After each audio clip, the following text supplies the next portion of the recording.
preamp on B, then you're basically set. You can get by doing a lot of patches just by having that assigned right there. And if you add in that solo boost for either of the channels, then if you need a little bit of extra boost for some clean soloing, you can do that. And if you need it for your overdriven channel of the amplifier, you can do that as well. So great feature. If you scroll along here, go to solo, A/B solo is set. We have also A and B solo. So this is basically for when you're using your preamps, when you're using them in stereo or you're using two preamps. So if I press the effects button on the right hand side here just to show you, take you into the signal chain. If we go back here, you can see we have basically the divider over here, and we have the options, the mode single, or we have options of dual. And that A and B solo is basically for when you use the dual mode for the preamp. So you have the same preamp, but you double it to get a fatter, thicker sound.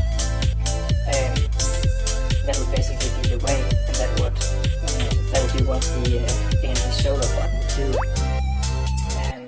So another great feature, if you like that, have two amps running, some mix, two amps, and mix a clean amp, a third amp, and basically do whatever you want to get the sound you like. If you scroll along here, you'll see that now we get to the effects, now we get to the compressor, we get to the overdrive, we get to the preamp, you can have that set as well, get to the EQs, effects 1, effects 2, the delay, reverb, and basically your other possible parameters here, pedal effects, send and return. For example, if you have a pedal to connected to the send and return of the effects loop in the GT100 here, you can basically kick that in if you need something extra. Aim control, if you have your amplifier hooked up to the control socket on the GT100 here, you can basically control it. You can use it as a tuner just by one tap and you get into the tuner mode.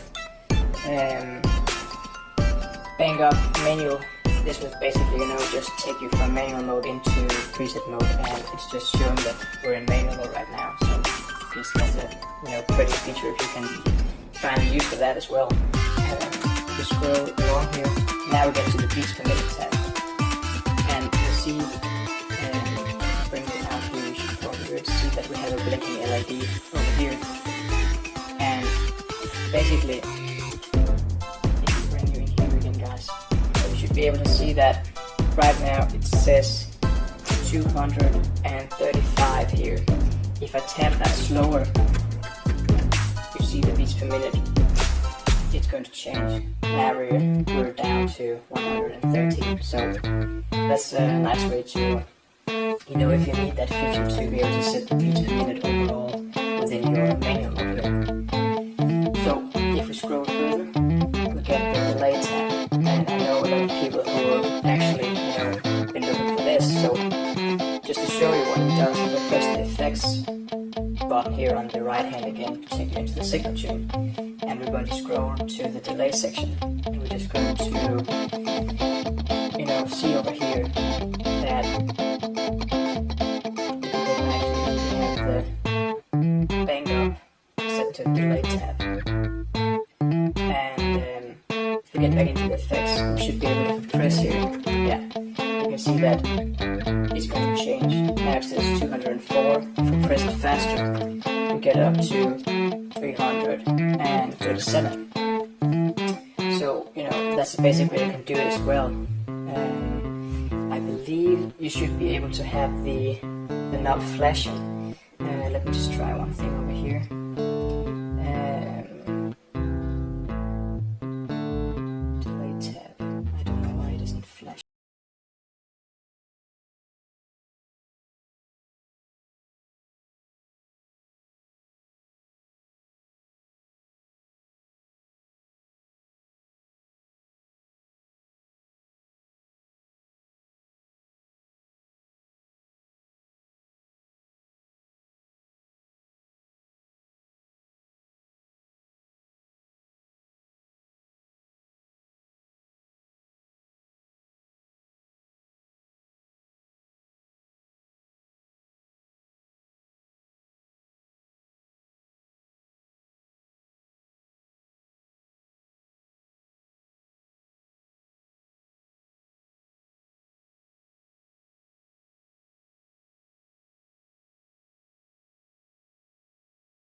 the way you're going to set this up is you're going to do as you normally would do. You would press the CTRL-EXP button on the right hand side here, and you would get into the, your basic assign mode, and you would basically have to scroll to your first available assign. And you would, over here, you would have to select the phrase loop pedal. Make sure that you've turned the assign on, make sure it's set to toggle, and go along. So I was talking about delay. So if I find the delay here, let's just see. We have the delay right here. And as I said, we have to set up a target, and we wanted to basically change it from one delay type to another. So we're just going to set it to delay time. And we wanted it to have a certain delay time for one song. So let's say that we wanted it to have just straight up 400 milliseconds here. And we have that. And when we press the phrase loop, we basically, we have 400 milliseconds for the pass that we want. But when we want to press the phrase loop, we want to take it into, something different. So let's say we want to take it from 400 up to 600. And we should basically, we should be able to do that. And if we go to show them the effects here, delay, yeah, you can see right away. Now we're on the first patch, as I said, fictional patch, because I just want to show you. If you have two songs you want to play, you want to start at 400 milliseconds, and you want to change, just, we have assigned it to the phrase loop, and it will just change right up to 700. It's a great feature, and you have the indication of that by, if I zoom out here, you have the indication of the red light down here.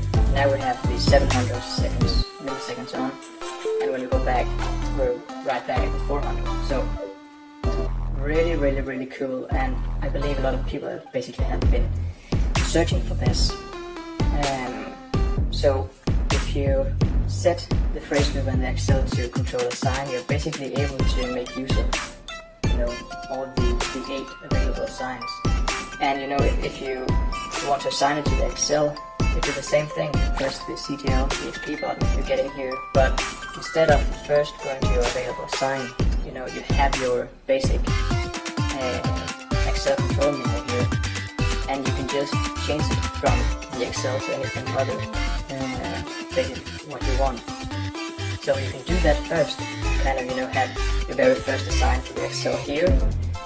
It could be anything really.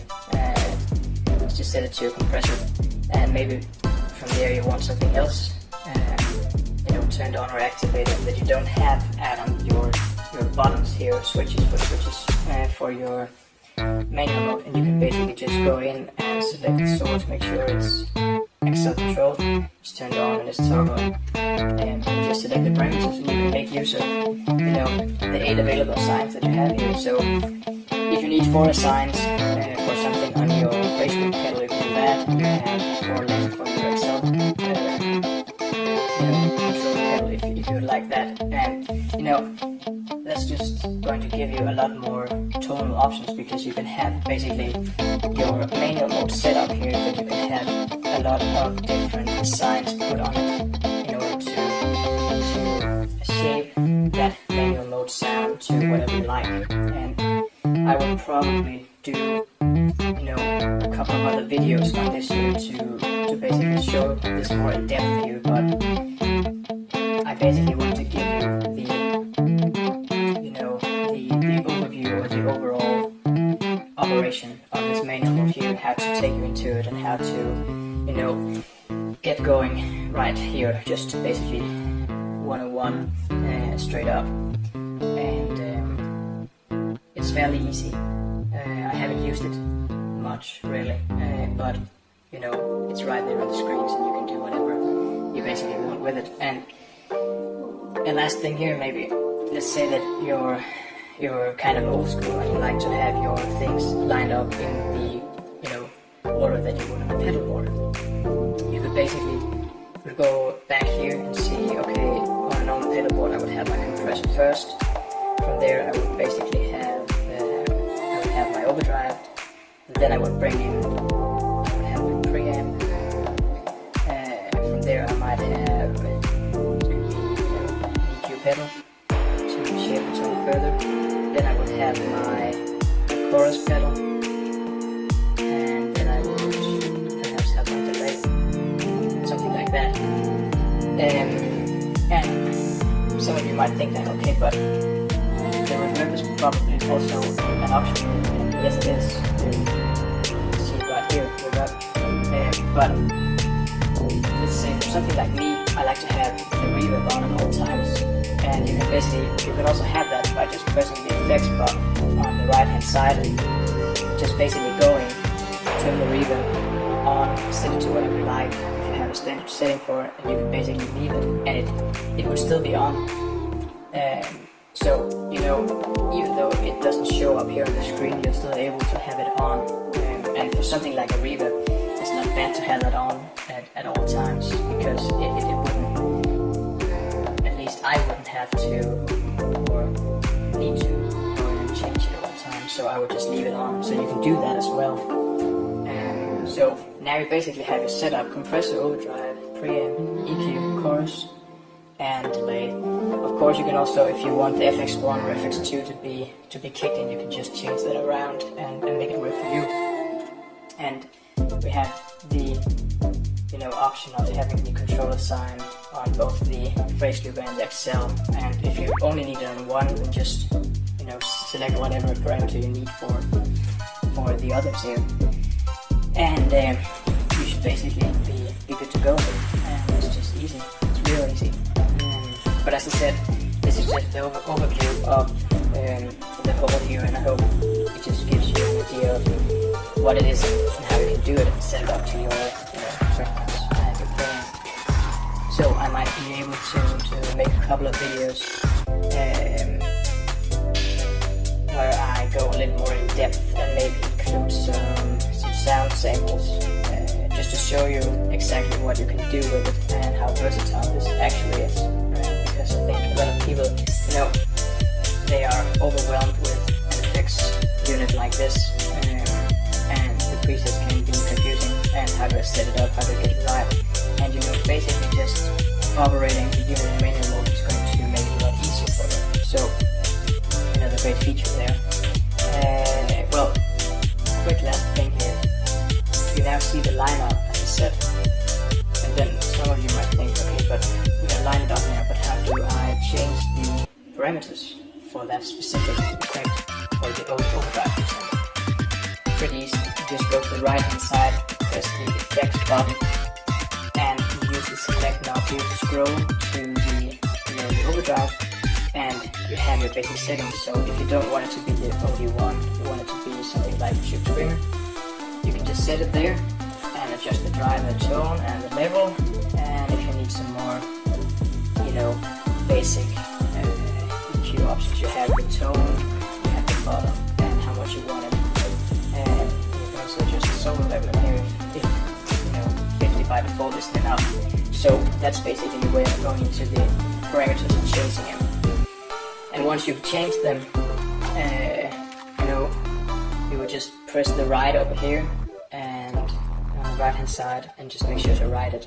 And it should be able to save all of your settings that you've just set up. So, that's basically a nice way to have it all laid out here. So, I kind of like it, and it would be nice at some point to take it out and use it like this. Because I reckon that you can get good results out of this. So, okay guys, I will just cut it here and say thanks for watching, and I hope this will give you, an overview of what this is, right off the box here. And as I said, I might do a couple of videos further out with a more in-depth look at this. But